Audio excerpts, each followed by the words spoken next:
I think the opportunity to move to LA, experience not just from rugby but a life experience for me and the family, it was one too good to turn up.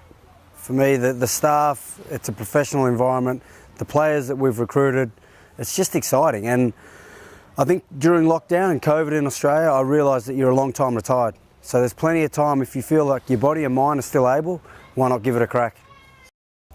Well, the reason why I decided to play on and not retire, obviously, is the opportunity to live in LA, the life experience, not just from a rugby point of view, but a life experience. And from myself and the family, was one too good to turn up.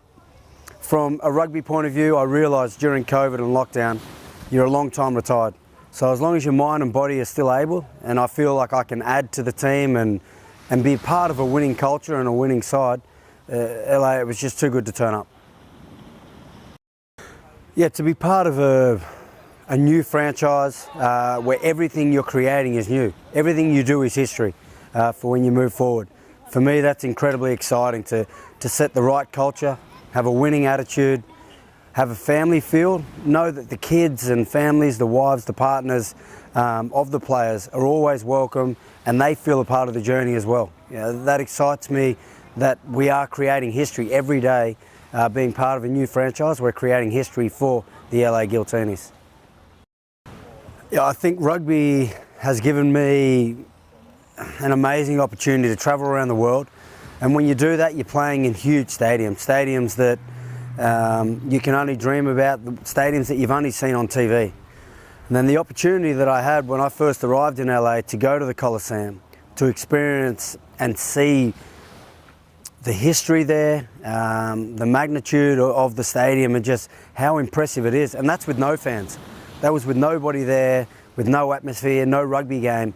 Automatically I felt excited about playing at potentially one of the greatest stadiums in the world. So it's incredibly exciting.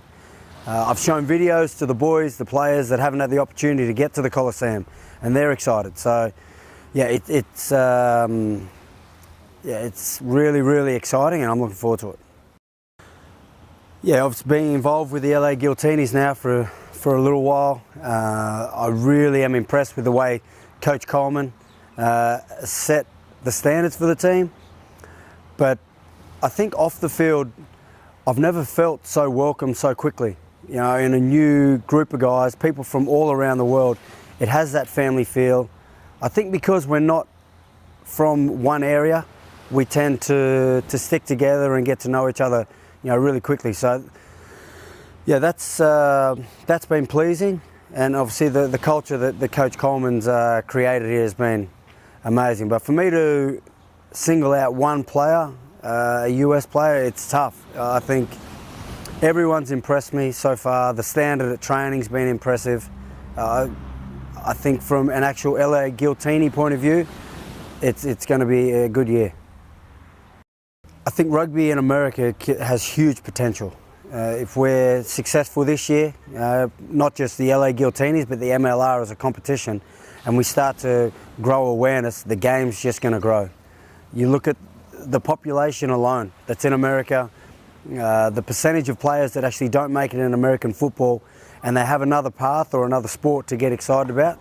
It's incredibly exciting. I was fortunate enough to be in Japan the last 3 years as they were building to their World Cup.